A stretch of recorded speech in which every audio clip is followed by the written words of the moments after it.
오늘 여러분과 함께 은혜 받고자 하는 말씀의 본문은 구약성경 이사야 43장 21절과 신약성경 누가복음 1장 46절로 56절 말씀을 가지고 마리아의 찬송이라는 제목으로 이 한 시간 여러분과 함께 은혜 받기를 원합니다.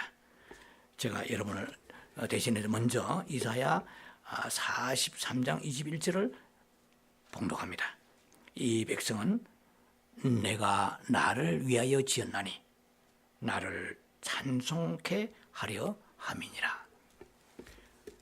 신약 성경 누가복음 1장 46절로 56절인데 이 말씀은 여러분과 함께 교독하겠습니다. 제가 한 줄을 먼저 읽으면 여러분들이 읽으시기 바랍니다. 46절로 56절입니다. 누가복음 1장. 마리아가 이르되 내 영혼이 주를 찬양하며 그의 여종의 비천함을 돌보셨음이라. 보라, 이제 후로는 만세에 나를 복이 있다 일컬으리로다.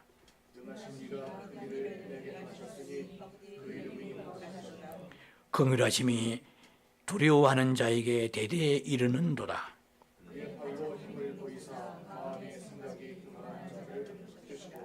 권세 있는 자를 그 위에서 내리치셨으며 비천한 자를 높이셨고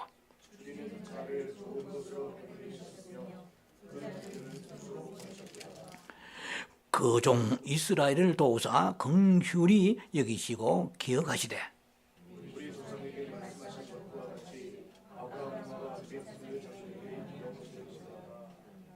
56절입니다. 함께 읽습니다. 마리아가 석 달쯤 함께 있다가 집으로 돌아가니라. 오늘은 인류의 그 죄악으로 인하여서 멸망에 빠져버린 그 소망 없는 인생들을 위하여 구속하시기 위해 예수님이 십자가에 죽으시기 위하여서 하나님이 사람 되신 날입니다. 마리아의 태를 빌려서 탄생하시는 그 날을 기념하는 인류 역사에 있어서 다시 둘도 없는 가장 위대하고 높고 거룩한 아름다운 그런 축복의 날입니다. 그래서 오늘 여러분과 함께 은혜 받고자 하는 말씀의 메시지의 그 흐름은 2000년 전에 이스라엘의 그 빈촌 그런 촌락에 있는 작은 시골 마을 나사렛이라는 갈릴리 나사렛이라는 곳에서 일어난 사건을 다루면서 여러분과 함께 은혜 받기를 원합니다. 어느 날 2000년 전 어느 날 그 시골 마을 나사렛이라는 그 동네에 마리아가 살고 있는 동네입니다. 천사가 가브리엘 천사가 나타나서 하는 말이 보라, 내가 잉태하여 아들을 낳으리니 그 이름을 예수라 하리라. 그는 큰 자여 지극히 높으신 이의 아들이라 일컬어지리라. 조상 다윗의 왕위를 그에게 주리니 영원히 야곱의 집을 왕으로 다스리실 것이며 그 나라가 무궁하리라. 나실바 거룩한 이는 하나님의 아들이라 일컬어지리라. 이런 말씀을 이 가브리엘 천사가 느닷없이 나타나서 이 처녀에게 이 메시지를 전합니다. 얼마나 당황하고 황당무계했겠습니까? 무슨 예측한 것도 아니요, 사전에 준비된 그런 지식도 있는 게 아닌 상태에 있기 때문이었을 것입니다. 그래서 이때에 가브리엘 천사가 마리아에게 네가 아들을 낳으리라 뭐 이렇게 이렇게 수태에 대한 고지를 하는 것을 수태고지라고 흔히들 그렇게 말합니다. 처녀 마리아는 당황했지만은 그러나 이 가브리엘 천사가 아주 여러 각도로 잘 설득을 합니다. 어떻게 내가 이 정혼한 처녀인데 처녀가 아들을 낳겠느냐 뭐 이렇게 얘기하죠. 그러니까 성령의 능력이 너희에게 덮으시면 능치 못하심이 없다. 그래서 너는 이제 자녀를 낳게 되는데 의문이 네가 가느냐? 너의 친족 중에서 아주 늙어서 수태할 수 없는 엘리사벳이라고 있지 않냐? 그 여자도 지금 임신해서 6개월이나 되었다. 한때저 하나님의 말씀은 능치 못하심이 없느니라 이렇게 말합니다. 그러니까 27절에 그렇게 얘기했고 28절에 이제 대답합니다. 화답하기를 주여 여종에게 하나님의 말씀은 내게 이루어지이다. 그렇게 이제 자기가 응답합니다. 그래서 이제 소위 말하면은 수태고지를 듣고 거룩한 주 예수 그리스도를 잉태할 것이라 하는 그런 메시지를 듣고 집으로 돌아가는 게 아니고 성경에 설명은 없는데 한달음으로 엘리사벳이 있는 곳으로 달려갑니다. 성경 보면은 산골 조그만 그 시골 동네로 찾아갑니다. 친척이죠. 그러니까 이 처녀하고 나이가 많아서 수태하지 못하는 사람 차이는 뭐 나이가 상당히 20, 30살 이상 차이가 나지 않겠어요? 그 이상도 날 수 있겠습니다. 성경은 없습니다만은 아마 마리아의 어머니하고 이 엘리사벳하고 서로 무슨 사촌간이나 친척이 아닌가 이렇게 미뤄볼 때에 마리아의 꼬종 사촌 마리아의 거니 죄송합니다만은 마리아의 한 이목격이 되지 않는가. 그렇다면은 예수님하고 그 엘리사벳은 누구를 잉태했느냐? 그 세례 요한을 잉태했단 말이에요. 그런데 세례 요한하고 그러면 예수님하고는 100% 친척이라는 것을 우리가 알 수가 있잖아요. 세례 요한과 예수님은 친척이었구나. 촌수는 성경에 안 나와 있어요. 아주 가까운 친척이면 틀림없는 것 같습니다. 그래서 이제 그 엘리사벳을 찾아가서 왜 찾아갔는지 모르겠어요. 6개월이나 됐다고 그러니까 서로 그 어떤 같은 처지에 있지 않나 해서 찾아갔는지 뭔가 좀 위로를 받으러 갔는지 이 집에는 엘리사벳이라는 이 자매의 남편은 제사장입니다. 제사장이기 때문에 영적인 그런 큰 축복도 할 수 있는 집안이기 때문에 그럴 수도 있겠죠. 하여튼 이 마리아가 자비 지급으로 돌아가지 않고 그 길로 바로 엘리사벳을 찾아가서 이제 제가 무난합니다. 엘리사벳 보고 그랬겠죠. 그러니까 마리아가 왔습니다. 뭐 엘리사벳 이모님 하든지 뭐 하지 잘 모르겠어요. 하여튼 그렇게 하니까 그 하와이 주행이죠. 하와이 주행. 안녕하십니까 소리 듣는데 막 안에서 그 6개월 된 안에 복중에 있는 그 아이가 세례 요한이죠. 결국 막 안에서 뛰노는 거예요. 이제 안에서 막 박차고 뛰노는데 성령 충만을 받았어요. 또. 그러니까 막 성령이 임하시면서 그 엘리사벳이 자기 집을 찾아온 마리아에게 막 그냥 예언적인 축복을 합니다. 여자 중에 복이 있도다 막 나오는 거예요. 자기 모르게. 우리가 예언의 은사 받으면은 뭐 자기도 모르게 신적인 신언이 막 나오잖아요. 그러니까 막 여자 중에 네가 복이 있도다. 네 태중에는 아들이 복이 있도다. 그러면서 그 다음 말이 또 굉장합니다. 어찌하여 내 주의 어머니가 의인일로 내게다 나오니까 이러는 거예요.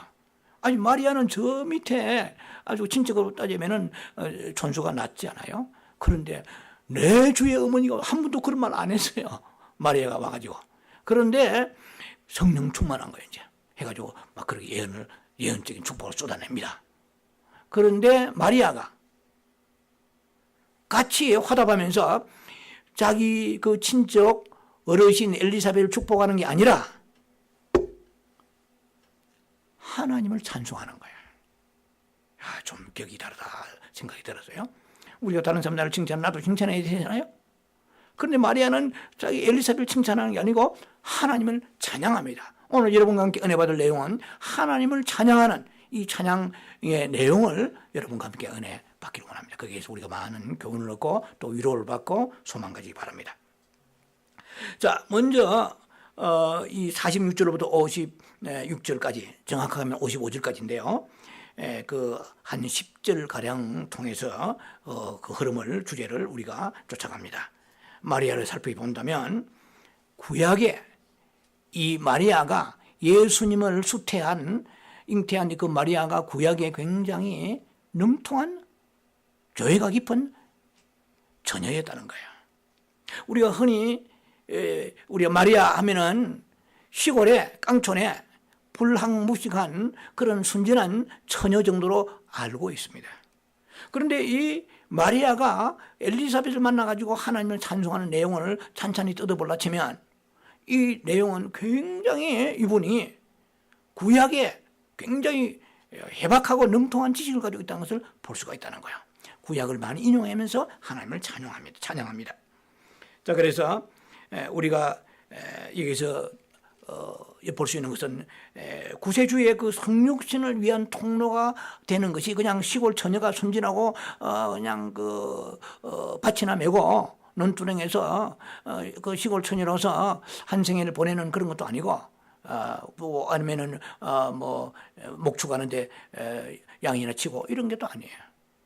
보니까 굉장히 준비된 한 여인이었다는 것입니다. 그런 처녀였다는 거예요.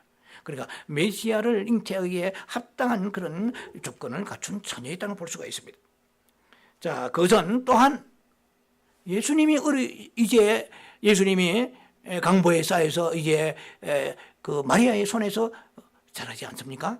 12살까지 자라고 성전도 가고 나중에 30세가 되어서 공생이 시작하지 않아요? 근데 하여튼 어린 그 과정은 사람이 양육받은 것 같은 똑같은 과정입니다.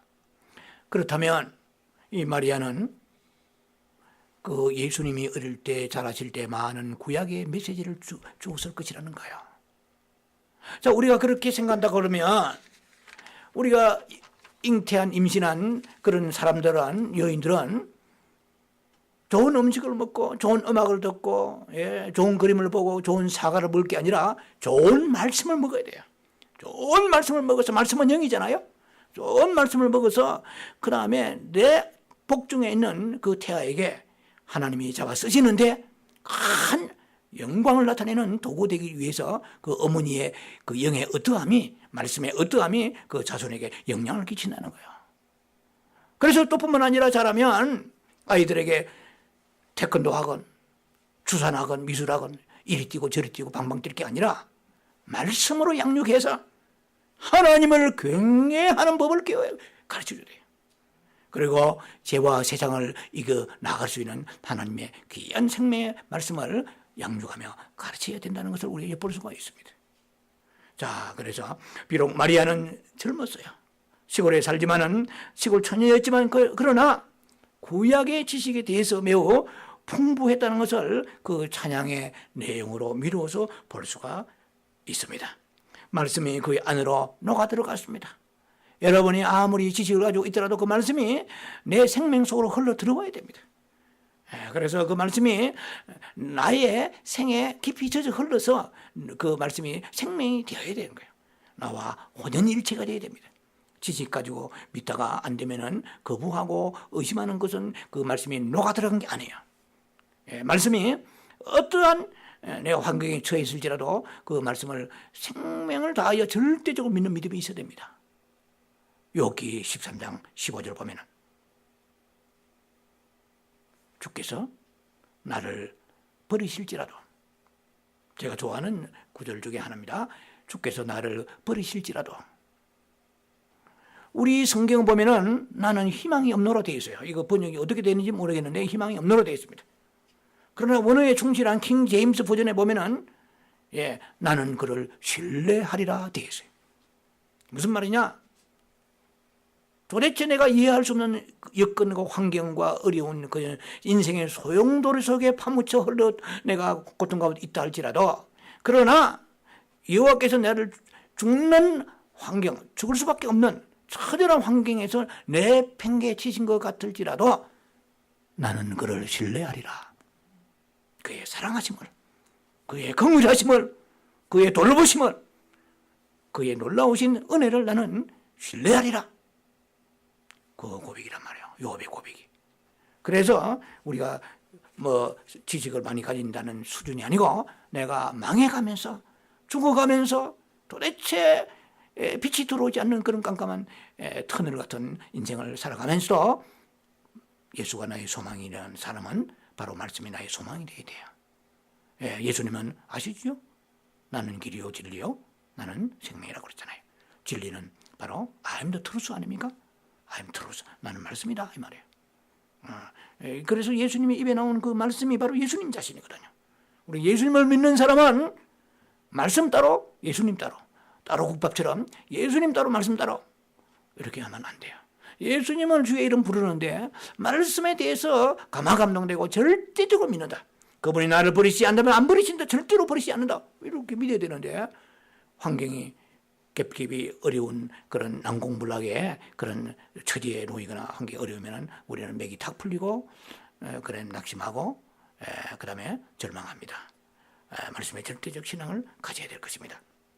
그래서 마리아의 찬양을 보면은 우리가 하나님께 쓰임받고 사용되어지기 위해서 하나님의 축복을 받기 위해서는 어떤 자격들을 갖추어야 된다고 한다면 바로 그 자격 중에 하나가 말씀에 대한 절대적 믿음이고 말씀을 사랑하고 말씀에 대한 인식이 있어야 되고 말씀을 내 안에서 많이 풍성하게 소유해야 된다는 것입니다. 우리는 마리아는 예수님을 잉태한 사람입니다. 한 여자입니다. 인류 최초로 그리고 인류 마지막이고 전무후무한 일이죠. 메시아를 잉태한 사람인데 우리는 말씀을 잉태한 사람이 되어야 되고 우리는 생명을 더 많이 우리에게 예수의 생명을 더 많이 우리에게 소유해야 됩니다. 그러려고 그러면은 실제로 우리가 말씀에 대한 주야로 말씀을 묵상하고 말씀이 풍성해야 됩니다. 성령 충만해야 될 것은 말할 것도 없지만은 말씀이 풍성해야 돼요. 그래서 필요할 때 그 말씀을 저장한 말씀을 우리가 밖으로 표출할 수 있어야 된다는 것입니다. 말씀은 우리가 내 안에 저장된 말씀을 끄집어낼 때 표출할 때 그것이 나의 말씀이지 기억이 나지 않는다. 그것은 내 말씀이 아니야. 그래서 많은 주야로 한 말씀 가지고 수천 번 수백 번이라도 우리가 말씀을 외우고 묵상하면서 그 말씀이 내 안에 녹아 들어가도록 해야 될 것입니다. 자, 두 번째는 마리아 영이 이제 하나님 자매 그 처녀의 구주를 기뻐했다. 이게 굉장히 오늘 여러분과 다루어야 될 다소 약간 이것이 보링할 수도 있을 것입니다. 그런데 이거 중요한 얘기입니다. 그래야 우리 인생이 바뀌는 거예요. 이 마리아의 이 찬양을 통하여 마리아의 찬양을 통하여 제가 얻은 것이 있어요. 본 것이 있다 이 말입니다. 받은 것이 있다 이 말입니다. 그래서 오늘 성탄절에 푸짐한 말씀들이 많겠지요. 그래서 오늘은 이 말씀을 제가 기도하는 가운데 이 말씀을 택했습니다. 마리아가 하나님을 찬양할 때 성경은 이렇게 되어 있어요. 누가복음 1장 46절 47절에 마리아가 지금 말합니다. 내 영혼이 주를 찬양하며 내 마음이 주를 기뻐하였도다 이랬어요. 그런데 이 성경 자체도 번역이 잘못됐습니다.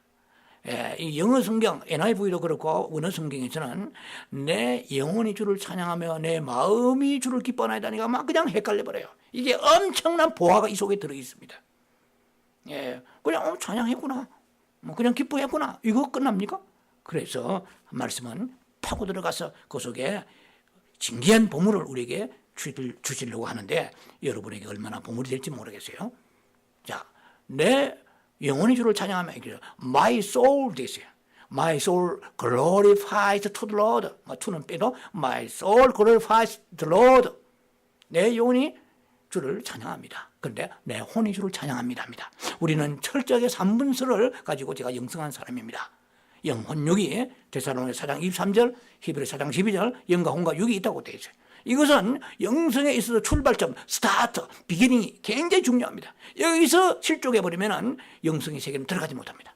이것은 그래서 이 교계에 2분서를 주장하는 사람 많습니다. 하라고 하세요. 상관이 없지만 저는 성경대로 데살로니가 4장 23절, 히브리 4장 12절 말씀을 그대로 믿어요. 영과 혼과 육을 그대로 보존하라. 마지막 때 주의 강림하실 때 그때 영혼을 묶어버린 사람은 죄송합니다. 제 생각에 낭패당할 수도 있습니다. 영과 혼은 달라도 너무 다릅니다. 하늘과 땅 차이로 달라요. 완전히 기관이 다르고 그 모든 기능이 펑션이 다릅니다. 그럼 묶어버리면 어떻게 해요? 예. 그럼 정확하게 우리가 그것은 간절을 쪼개듯이 쪼갠다고 히브리 4장 12절에 말씀하십니다. 자, 그래서 내 혼이 주를 찬양해요. 이제 알았습니다. 혼이 주를 찬양하고 그럼 어땠단 말입니까? 영이 주를 기뻐하는 거예요. 내 마음이 아니고 내 영이 my spirit입니다. My spirit rejoice in God. my shape 됐어요. 그러니까 내 영이 주를 기뻐하는 거예요. 세상에 이거 영성의 세계에 조금이라도 들어가지 않으면 이걸 해석이 되지 않은 말씀입니다. 왜냐하면 내 영이 주를 어떻게 영이 주를 기뻐합니까? 이제 이것을 우리가 조금씩 다는 할 수 없지만 조금씩 언급하면서 말씀을 여러분과 함께 나누고자 합니다. 먼저 내 혼이 주를 찬양했다니까 우리는 센텐스 문장의 구조 순서상 그냥 그렇구나 하지만 이것은 원어상 보면 현재 시제입니다. 내 혼이 주를 찬양하는 것은 현재 시제요. 내 영이 주를 기뻐하는 것은 완료 시제이기 때문에 이것은 순서상 텐서 시제상 영이 먼저 주를 기뻐해야 됩니다. 자, 우리 모두가 다 찬양을 하면서 지금까지 살아왔습니다. 그런데 이 마리아의 그 고백 속에 뭘 발견할 수 있느냐면은 그 여인, 그 처녀의 찬송은 어디서 시작했느냐? 입에서 시작한 게 아니에요. 생각에서 시작한 게 아니에요. 내 감정에 시작한 게 아니에요. 영에서 시작해야 돼요. 영의 기간은 하나님을 접촉하는 기간입니다. 이 하나님 접촉해야 하나님으로부터 무언가를 수혜받습니다. 하나님으로부터 영의 놀라운 축복을 받습니다. 영은 예수 그리스도의 영이십니다. 하나님의 영입니다. 이 영은 응답이요, 평안이요, 이것은 이기는 영이요. 이 영의 축복을 통하여 내 혼이 어떻게 되어지느냐의 그 갈림길에 있는 것이 바로 주님과의 영이 접촉이 되어야 되는데, 영과 혼은 지금 우리는 분리되려 하니까 영은 전혀 돌보지 아니하고 혼이 나가서 예를 들면 죄송하지만 특별한 대학을 해서 죄송하지만은 줄리아드 음대 나왔다, 성악과 나왔다, 아니면은 그런 좋은 대학들이 많지 않아요? 그런데 그 성악은 뛰어날지라도 영과의 하나님의 접촉은 도외시하고 혼이 나가서 하나님을 찬양할 때 그것은 성경적으로 보면은 큰 의미가 없습니다. 내 영이 주님의 원하는 것은 내 영혼이 잘 때인가 영이 잘 때야 되는데, 영이 하나님을 만나서 하나님을 기뻐하고 영광 돌릴 때 이것이 신령과 진정으로 드리는 예배거든요. 영의 예배거든요. 그러면 우리가 이 혼이라는 그 기간은 영이 없어도 얼마든지 살아갑니다. 예수 안 믿는 사람도 오세요. 영이 없다는 것이 아니라 영이 있어도 영은 죽었잖아요. 영은 죽은 상태에서도 혼적으로 살아간 사람, 위대한 화가, 위대한 예술가, 위대한 정치가, 위대한 그런 세상에서 많은 사람들에게 존경받는 그런 부류의 명작을 낸 사람도 얼마든지 있습니다. 영은 죽은 상태라도, 즉 예수 안 믿는 사람이에요. 거듭나지 않은 사람, 본 어겐 되지 않은 사람이라도 사람들에게 그 음악을 통해, 감미로운 음악을 통해서 자지러지게 하고 눈물 흘리고 감동합니다. 왜? 우리 혼이라는 것은 지정의를 가지고 있고 감동을 가지고 있는 이모션을 할 수 있는 기관이 우리의 혼 안에 다 있습니다. 그리고 예수 없이도 얼마든지 이 세상의 사람들에게 감동을 주고 아름다운 드라마를 통해서 안방에서 눈물 흘리게 하고 그런 작품을 통해서 사람들에게 엄청난 교훈도 주기도 합니다. 그러나 하나님과 상관이 없는 거예요. 우리가 하나님과의 컨택을 하기 위해서는 하나님과 우리의 관계에 깊은 관계를 위해서 하나님의 성령이 우리 영 안에 들어오셨거든요. 그러면 영을 사용하는 법을 알아야 되거든요. 세상에 이런 경우가 있습니까? 영을 어떻게 사용합니까? 영이 하나님이 사용되어지려고 그러면 여러분이 전화 가지고 있는 이 혼, 지정의, 그것 때문에 오늘 살아갑니다. 밥 먹고, 회사 가고, 일하고, 그 다음에 샤워하고, 운전하고, 시장 보고, 학교 가고, 다 이 혼이 있기 때문에 살아가는 거 아닙니까? 그런데 하나님은 오늘 이 찬송을 통하여 영이 먼저 주님을 배웠고, 주님을 만졌다는 것이에요. 주님을 타치한 것입니다. 그럼 오늘부터 그 영으로 인하여서 내려온 하나님의 영, 생명의 영이 생수로 내게 흘러 들어와서 내 혼을 적시니까 그때 혼이 일어나서 찬양하는 것입니다. 할렐루야 하고 찬양하는 것입니다. 그러니까 우리는 몰라요. 우리는 무대에서 사람들이 뭐 하나님을 찬양하면서 율동하고 아니면은 특송도 하고 그런 분들이 많잖아요. 다 제가 그렇다는 것이 아니라 케이스 바이 케이스일 겁니다. 개개인 다르겠지만 그러나 우리 원론적으로 우리가 알아야 되는 것은 내 영은 감동을 하나도 하지 않는데 혼이 나가 급죽되는지 우리가 알아야 돼요. 그걸 어떻게 압니까? 내 혼이 굉장히 고집이 강하고 의지가 강하고 의견이 강하고 야망이 강한 사람들, 혼이 강한 사람들이에요. 그 혼은 잠잠해야 돼요. 혼이 잠잠해서 혼을 나무라야 돼요. 죄송하지만 쉽게 말하면 가만히 있어라. 왜 급죽되느냐? 조용하라 그러세요. 모세가 홍해수 그 어려운 환경 가운데 난공불락의 위치에 처했을 때 바로왕이 달려오고 군대가 달려오고 앞에는 홍해수가 뭐 여러분 잘 아시잖아요. 그러니까 막 이건 뭐 얼마나 당황했겠습니까?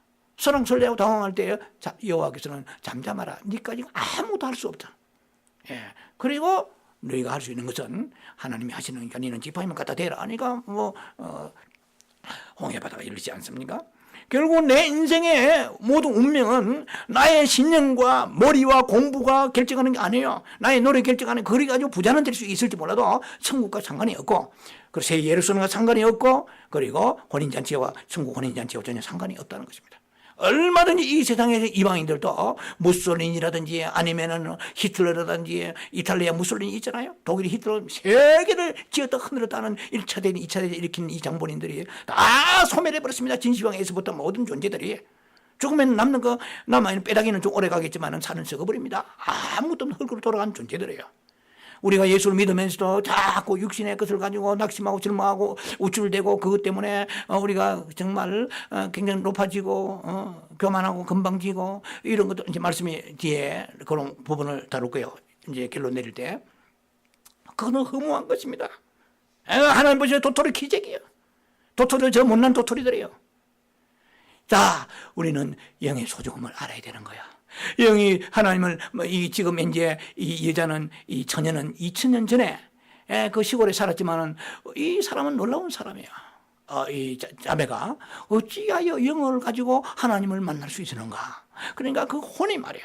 그 영의 어떠함, 죄송합니다. 그 마음의 어떠함은 영의 어떠함입니다. 항상 메모라이즈 하시기 바랍니다. 잘 기억하세요. 그 마음의 어떠함이 영의 어떠함입니다. 내 영을 움직이려고 그러면 내 마음이 움직여야 돼요. 예. 어떻게 영을 알아서 내가 움직이겠습니까? 영은 누군가 간섭에 의해 움직이지 않아요. 왜? 내 영 안에 그리스도가 계시기 때문에. 예. 그래서 영을 감동해서 하나님 만나게 하려고 그러면 방법이 몇 가지가 있지만 그 중에 한 가지가 마음입니다. 여러분 마음이라고 하면은요. 뭐가 마음이에요? 예, 마음이 마음이죠. 예, 마음은 폭이 굉장히 넓습니다.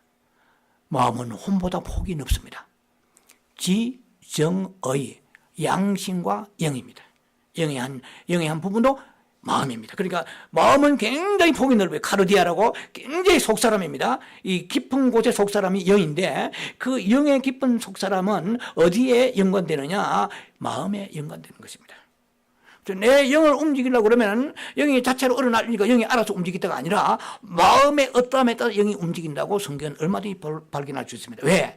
에레미야 29장 13절에 보면 너희가 어떻게 해요? 온 마음으로 all your heart, all your soul, all your mind 온 마음을 전 마음을 다하여 마태복음 22장 37절 말씀처럼 마음을 다하여 성품을 다하여 뜻을 다하여 그러니까 마음은 반쪽은 세상이고 반쪽은 가족이고 반쪽은 나의 뭐 장래요. 우리가 마음이 흩어져 있는 상태에서 찬송하고 기도합니다. 주의 이름 부릅니다. 그런데 온 마음을 다른 거 다 내려놓고 다 부인하고 내려놓고 그 다음에 내 온 마음으로 주를 찾아라. 에레미야 29장 13절 얘기입니다. 구약에 나와 있는 얘기죠. 온 마음으로 나를 구하면 나를 찾을 것이요 나를 만나리라. 나를 만난다는 말은 뭡니까? 능력받는다는 뜻이 아니고 만나리라는 것은 하나님의 생명이 내게 임한다는 것입니다. 자, 10편 47, 20편에도 보면, 42편에도 보면은 1절에 보면 내 영혼이 주를 찾기에 갈급하나이다. 했습니다. 그죠? 내 영혼이 이면은 my soul입니다. my soul, 나의 마음이요. 나의 마음이 주를 찾기에 갈급합니다. my soul 됐어요. 예, 영어 성에 my soul pant로 됐어요. P-A-N-T, pant는 우리가 뭐 팬티도 되겠지만은 바지도 되겠지만은 헐떡거리다는 뜻이에요. 내 마음이 주를 향하여 my soul pant for you, the Lord, O Lord. 예, 내가 하나님을 향하여 그냥 목말라가지고 헐떡거리는, 얼마나 목말랐지만 막 헐떡거리는 그런 모습으로 주를 찾기에 갈급하니이다. 이것이 시편의 다윗의 고백, 시편 42편의 고백입니다. 여러분 마음을 다하여 주를 찾을 때에 내 영이 하나님을 접촉하게 되는 거예요. 마음을 다하여. 그런데 우리는 마음은 집에 놔두고, 예, 마음에는 어디 뭐 차고에 그냥 두고 와가지고 그냥 깊은 마음이 아니고 그냥 표피적인 마음입니다. 예, 그래 지정이만 가지고 있는 거요. 예, 지정이만 가지고 있는 게 마음은 영의 일부분에 그렇죠. 영의 일부분이 양심의 일부분입니다. 마음을 다하여 더 이상 갈 곳이 없는 거지. 마음은 바로 그 다음에 어디면 영입니다. 마음은 영은 아니지만은 마음을 밀면 영이 바로 튀어나와요. 마음을 밀면 쉽게 말하면. 그래서 마음을 다하여 해요. 그래서 우리가 여러분들이 어려울 때 간절히 부르짖잖아요. 그래 응답받았다. 그리고 배부르면은 대강대강 주님 앞에 기도하는 거야. 마음을 다할 때 그때는 오장육부 뒤틀립니다. 아무도 안 보여. 그냥 콧물이 막 흘러가지고 막 보기 싫지만은 다른 사람 보면 아이고 저 콧물 봐라 하지만 자기는 콧물 의식하지 않아요. 왜? 마음을 다하니까 내가 너무 다급하니까. 그런 마음을 가지고 찬송해야 되는데 우리는 껍데기만 가지고 흔들고 찬송한단 말입니다. 그러니까 영은 주님을 전혀 만나지 않았어요. 영을 만나지 않으면 영이 주님을 만나서 영이 기뻐야 되거든요. 영의 기쁨이 없는데 혼의 기쁨이야. 춤추면 이거는 궁극작작의 이건 사박자의 기쁨이지 영의 기쁨이 아니다 말이에요. 그 영의 기쁨은 뭐냐면 이거 혼의 응답이에요. 영이 하나님 만날 때는 모든 것이 영으로부터 쏟아져 내려 평강이 오게 되고 네 문제 해결되고 내 인생의 모든 부르짐이 나타나게 되는 것이고 왜? 영 안에 모든 응답이 있기 때문에. 영이 나의 길입니다. 영이 나의 생명입니다. 영이 나의 운명입니다. 영이 나의 모든 것입니다. 그 영에서 쏟아져 내려와야 돼요. 영에서 쏟아져 내려고 그러면 어떻게 주의 이름 부르면서 그냥 입술로만 자꾸 부르는 게 아니고 마음을 다하여 간절히 사모하여. 예, 주님 앞에 나서 my soul pant, 나의 헐떡거리는 같이 마치 사슴이 한 마리가 물을 먹기 위해서 포수가 지금 총대를 가지고 쏘고 있는데 그 사슴이 생각할 때 저 포수가 지금 총을 가지고 있구나. 라이플을 가지고 나를 지금 겨냥하고 있구나. 오케이 좋아. 쏘라면 쏴봐. 나는 마셔야 되겠다 하고 그 물을 향하여 사슴이 슬로우 비디오로 쫓아가는 거예요. 쫓아가서 물을 마시러 갈 때 딱 맞는 순간에 입에 물을 갖다 대는 순간에 총을 맞더라도 물 안에 머리를 쳐박고 죽더라도 나는 물을 마셔야 되겠다. 이러한 간절한 마음을 가지고 할 때 영이 움직여서 주의 이름 부르면서 그때 하늘에서 내려오는 놀라운 평강이 임하게 되고 너의 문제 걱정이 없는 거예요. 걱정해야 되는 걱정이 없는 거예요. 우리는 조금만 있으면 우리가 수틀리면 걱정 근심으로 나를 세우고 힘들어하잖아요. 빼꼼한 날이 없습니다. 우리의 그 사람은 항상 평강이 없고 안식이 없어요. 그러나 속 사람은 그 사람은 망해가는데 속 사람이 하나님 만났기 때문에 응답을 받은 거예요. 내가 하리라. 두려워하지 말라. Don't be afraid. Do not be afraid. 엄지로 담대하라. I am your God. I am with you. I will uphold you. I will strengthen you. 내가 사로잡으리라. 강건하게 하리라. 혼은 힘이 없어요. 혼은 하나님과 독립해가지고 춤추며 노래하다가 금방 낙심하고 금방 좌절한 거야. 그렇게 감격하고 눈물 흘리다가 집사님 왜 오늘은 이렇게 신문지 물에 젖은 신문지까지 푹 쳐져 있나요? 글쎄 나도 모르겠어요. 영의 힘으로 밀어주는 삶을 살지 않냐고 혼만 나가 끄떡거리는 거예요. 계속해서 혼이 기도하고 혼이 찬양하고 영에서부터 힘을 받아야 됩니다. 영의 생명이 하늘로부터 놀라우신 창조주의 그 영이 전능하신 하나님의 영이 모든 것을 이루시는 그 영이 하나님의 영이십니다. 그래서 내 영을 주님께서 만들어주시고 내 영 안에 주님이 계셨습니다. 지금 계시고 있습니다. 그래서 마리아의 그 찬송할 때에 입으로 그냥 찬송하고 한 것이 아니라 먼저 영이 놀랍게 기뻐했다는 사실을 우리는 깨달아야 될 것입니다. 자, 그래서 이 영의 그 기쁨은 좀 일이 잘 풀렸다 해서 행복하고 즐거워하는 그 수준이 아니에요. 예, 이것은 영은 우리 표현으로 하기 힘들지만은 exciting이라는 것은 좀 맞지는 않은 표현이지만은 영의 흥분이랄까요? 영의 흥분은 고요합니다. 혼의 흥분은 막 들뜨지만 영의 흥분은 고요해요. 생명이 고요한데 그 힘을 느끼는 거예요. 고요한데 그 흥분된 힘을 느끼는데 잠잠한, 그리고 담대한, 두려워하지 않는 힘을 여기서부터 내려오는 걸 느끼게 되는 것입니다. 그래서 우리가 뭐 즐겁다, 뭐 이게 행복하다, 뭐 좋다는 정도 아니고 여기에서 기뻐하다는 것은 영적 의미로 볼 때는 이것은 굉장한 영적 깊은 수준을 가지고 있는 것입니다. 그래서 주를 찬양할 때 비로소 그 찬양이 하나님은 위대하십니다. 그분은 전능하십니다. 전능하신 분이십니다. 존귀하신 분입니다. 높으십니다. 하는데 입술은 존귀하신 주님 하는데 마음은 전혀 존귀하지 않는 거예요. 따로 노는 거예요. 국밥 따로 국밥이야. 우리 그렇잖아요. 우리가 찬송할 때 그냥 얼마나 찬양은 구성지게 합니까 하는데 마음은 냉랭해요. 입술은 뜨거운데. 에레미야, 그 이사야 29장에도 나와 있죠. 마음은 내게 물들어 입술은 가깝지만, 그러니까 우리는 입술로 다 말 가지고 해보려고 하는데 이것은 혼이 짝동하는 거예요. 영이 있을 때 놀라운 하나님의 찬양이 실제로 입술로 나타날 때 그대로 믿어요. 그분은 존귀하시구나. 그분은 어미하시는구나. 그분은 위대하시구나. 이렇게 막 마음속에 굉해함이 막 나타나야 되는데 마음은 착잡하고 냉랭한데 입술은 뜨거워서 굉해하는, 찬양하는, 이런 것이 우리의 모순이라는 것입니다. 자, 그래서 이사야 43장 21절 읽었잖아요. 하나님이 우리를 지으신 목적이 무엇입니까? 잘 먹고 잘 살게, 좋은 차 타고, 롤스로이스 타고, 맨션을 타고 살고, 그래서 뭐 수백만 달러 그런 억만장자 그렇게 하시려고 우리 부르신 게 아니고 뭡니까? 내 백성은 내가 나를 위하여 지었나니 나를 찬송케 하려 함이라. 그러니까 찬송을 하나님은 찬송받으시는구나. 디립다 찬송하자. 그러니까 막 온 세계 교회들이 찬송에 가득합니다. 그 귀한 것입니다. 그러나 제가 영적 의미로 볼 때 정말 우리가 찬송할 때 그 찬송 가사하고 마음이 컴바인되는 하나가 일치되느냐는 것입니다. 여러분 어떠세요? 찬송 따로, 입술 따로, 마음 따로 놀 때가 많잖아요. 그래서 우리가 영의 접촉이 있어야 돼요. 하나님은 우리를 지으신 것은 여호와를 찬송하려 함이라니까 그냥 많이 작사 작곡해서 찬송만 부르면 되는 것이 아니고 수많은 찬송을 불렀지만 삶은 안 변하고 성품도 안 변하고, 죄송하지만 옛날에 있는 그 성품, 개차반 같은 성품 그대로 남아있는 사람이 많잖아요. 그건 주를 만나야 돼요. 내 영이 주를 만났기 때문에 거듭났습니다. 그러나 더 깊이 날마다 풍성하게 주께로부터 생명을 분배받아야 돼요. 이것은 유혹에 넘어가지 마세요. 오늘 내 문제가 아무리 시급할지라도 꼴깍 넘어가는 순간이더라도 나는 주를 사랑합니다. 주 예수여, 나를 불쌍히 해주소. Son of God, the Lord Jesus Christ, have mercy on me, a sinner.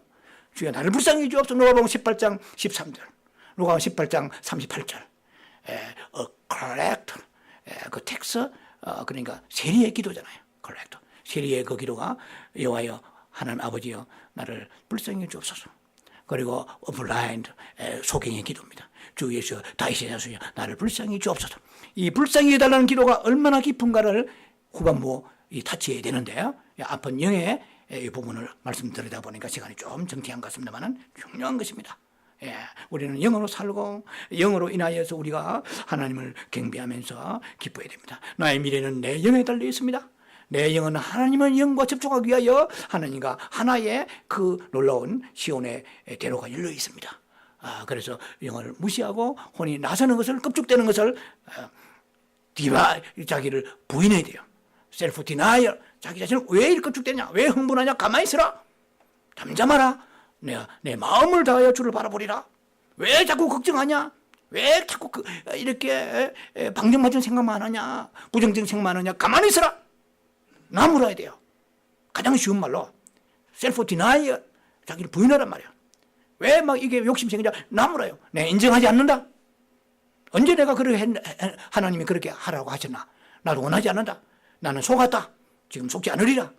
내 영이 주님을 찬양하기 위해 내 마음을 주께로 쏟으리라. 아침에 눈 버리지면은 맨 먼저 할 것이 양치리로 달려갈 것이 아니고 샤워할 것이 아니라 주 예수여, 나를 불쌍히 주시옵시고 나는 주님을 사랑합니다. 고린도서 3장 16절에 내 마음을 주께 엽니다. 주여 수군이 벗겨지게 하소서. 내가 너무 많은 수군이 가려져 희망이 보이지 않습니다. 너무 많은 수군이 가려져가지고 가난한 사람이 보이지 않습니다.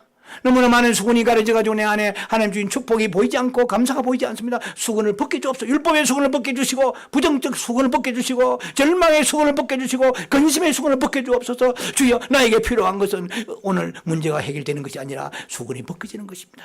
수군이 벗겨지기 위해서는 내가 마음을 주께 엽니다. 내 마음 이 첫 시간에 이 고요한 시간에 긴 밤을 잠자게 편안하게 잠자게 해준 주님이요, 내가 오늘 하루 살아가는 목적, 내 인생의 목적은 내가 주를 사랑하기 위하여 내가 여기 있나이다. 주님 사랑합니다. 사랑하신 주님이요, 주님이 나를 먼저 사랑하시는데 이제는 내 차례입니다. 내가 주님을 사랑하기 위하여 이 하루가 필요합니다. 마음을 엽니다. 수건이 벗겨지게 하소서. 내 인생의 수건이 너무 많이 덮여져 있습니다. 가난의 수건이 덮여져 있습니다. 질병의 수건이 덮여져 있습니다. 마음을 주께 엽니다. 주여, 이 말씀이 그 계집종에만 이루어진 게 아니고 마리아에게만 이루어진 것이 아니라 내게로 이루어지게 하여 주옵소서. 이 성탄절에 주여, 내가 이 메시지를 내 가슴에 안고 주님 앞에 달려가기를 원합니다 하는 믿음을 가지시면서 우리가 영어로 하나님을 기뻐하는, 하나님을 즐거워하는, My spirit rejoice in God, my Savior. 내 구세주 하나님을 내 영이 즐거워합니다. 그 즐거운 표적이 무엇입니까? 영에서 흘러서 내 마음을 적시는 거요. 이상이 편해지네. 왜 걱정이 없어지네? 왜 저 사람 용서가 되나? 왜 저 사람 불쌍히 여기잖아? 그 놀라운 그 영의 체험은 하나님의 체험입니다. 그 영이 흘러서 내 영을, 내 지정의를 적셔줘요. 소킹 적셔줘야 돼요. 점유하고 적셔주고, 그래서 내일 다스려주는 것입니다. 자꾸 일어서는 것들을 어떤 누구도, 남편이나 아내나 선생님이나 세상의 사장님 어떤 누구도 덮어주지 못한 내 마음의 공허함을 생명이 오니까 확 덮어주니까 갑자기 공허함이 소망이 되는 거예요. 슬픔이 기쁨이 되는 거예요. 낙심이 하나님의 놀라운 희망이 되고 하나님의 치료와 위로가 나타나게 되는 것입니다. 그래서 우리는 홀로 골방에 들어가서 이길 수 있는 것은 하나님의 나타나심이 내 영을 사로잡아서 내 혼을 적셔주기 때문에 그것이 가능하다는 것입니다. 자, 그래서 마리아는 하나님을 영으로 하나님을 기뻐했습니다. 아까 말씀드린 것처럼 그 기뻐하는 것은 뭐 행복하다, 즐거워하다 하는 수준보다 더 높은 수준입니다. 예, 마리아의 영이 어떻게 기뻐했느냐면은 이렇게 고백합니다. 그 구주 하나님을 기뻐했다고 그랬어요. 이거 굉장히 의미심장합니다. 놀랍잖아요. 구주 하나님, 하나님을 창조주 하나님만은 본 게 아니에요.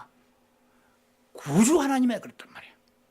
예, 분명히 제가 영어 성경 말씀드렸잖아요. NIV 영어 성경, My spirit rejoice in God, my Savior, 그렇게 그래요. 나의 구세주 하나님이라고 그래요. 창조주 우리는 창조주 하나님이시죠. 예, 예수님이 나의 구세주입니다. 그러나 마리아는 그 시대에 자기 안에서 구세주를 잉태하고 있는데 뭘 느끼느냐면은, 나는 내 자신이 오염된 인생입니다. 타락한 인생입니다. 그러므로 나는 하나님이 나의 구주가 되어야 됩니다.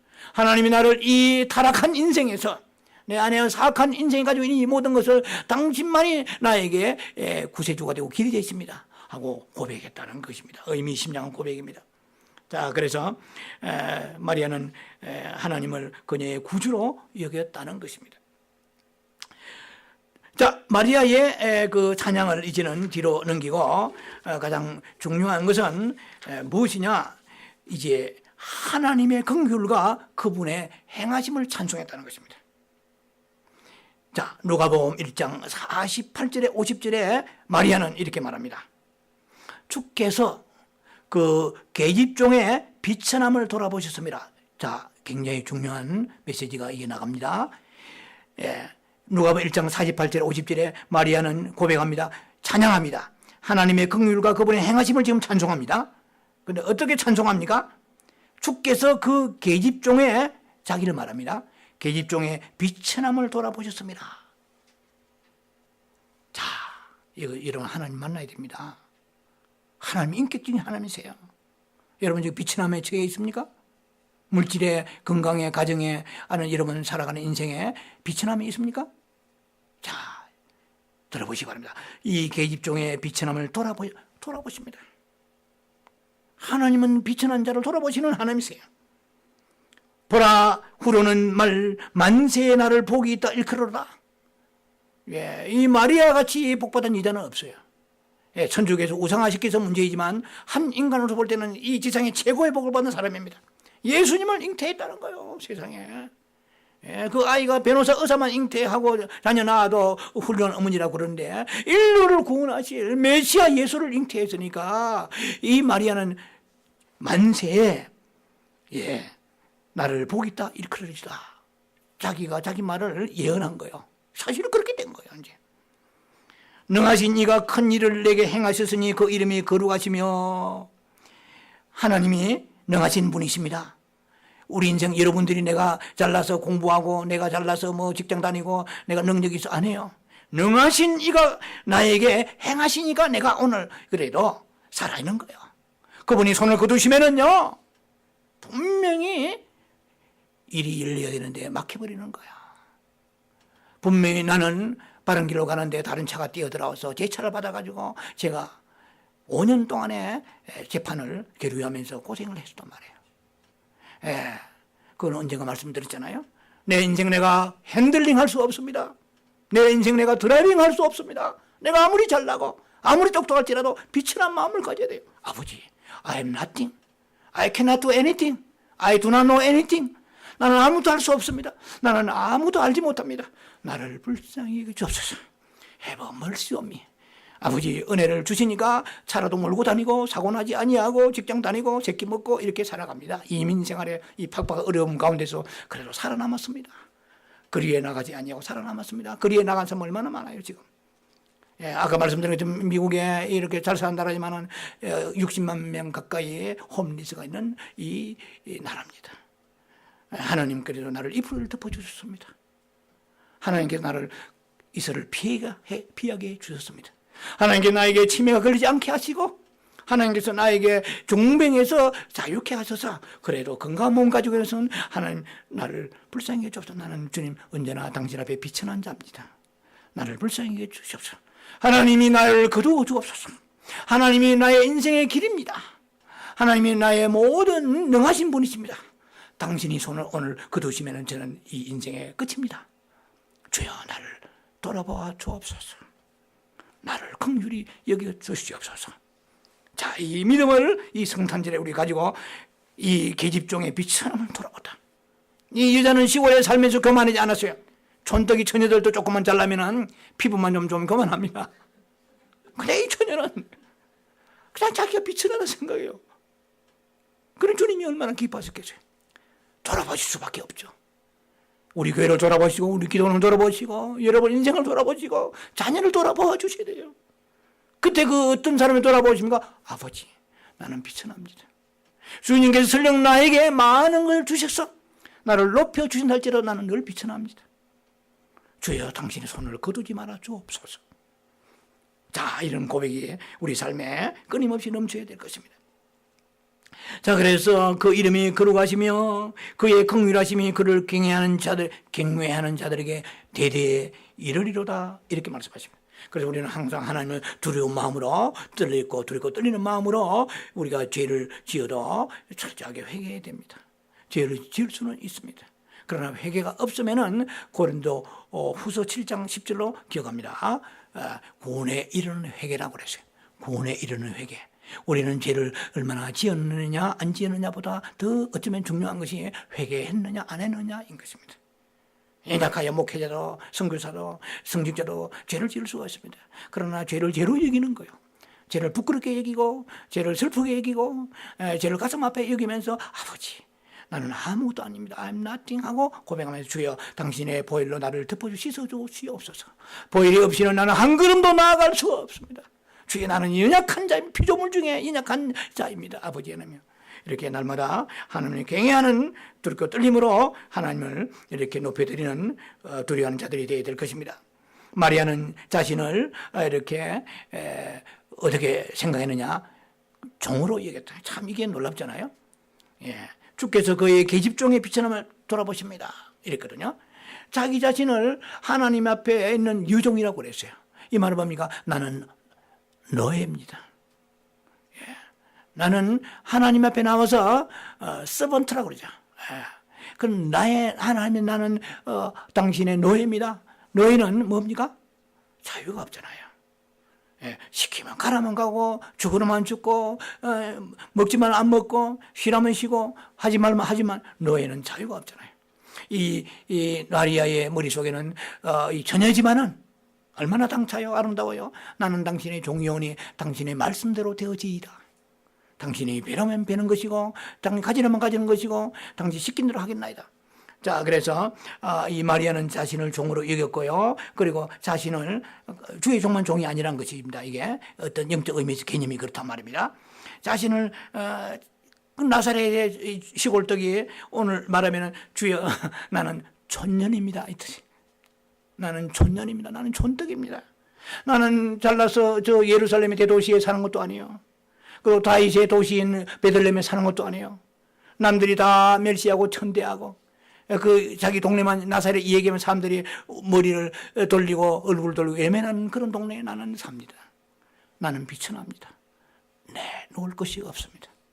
나를 불쌍히 주옵소서. 해복 멀시오미. 그러한 마음을 이 마리아가 가지고 있었다는 것입니다.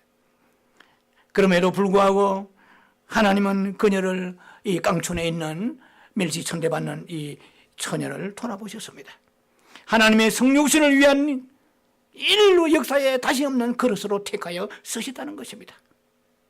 여러분, 하나님의 긍휼과 은혜는 그분의 사랑 속에 있습니다. 하나님의 긍휼과 은혜는 그분의 사랑입니다. 그러나 우리가 불쌍한 처지에 놓였을 때 먼저 그분이 긍휼이 먼저 임합니다. 그리고 은혜가 임하는 거예요. 자, 누가복음 24장을 봅니다. 누가복음 1장 15절로부터 누가복음 15장 20절로부터 24절 보면은 당자가 그 아버지의 분깃을 미리 무리하게 분배받아서 멀리 떠났다가 허랑방탕하다가 다 망해가지고 이제 돼지 지엽 열매도 먹지 못할 행편인데 터덜터덜 집으로 돌아오지 않습니까? 그때의 그 아버지가 멀리 상거도 거리도 아주 멀리 있는데 아버지가 요새 말로 하면은 버선발로 맨발로 쫓아나갑니다. 아버지가 아들은 젊은 놈은 터덜터덜 걸어오는데 늙은 아버지는 달려갑니다. 얼마나 기다리는지. 아버지의 마음이에요. 하나님의 마음입니다. 쫓아가는 거예요.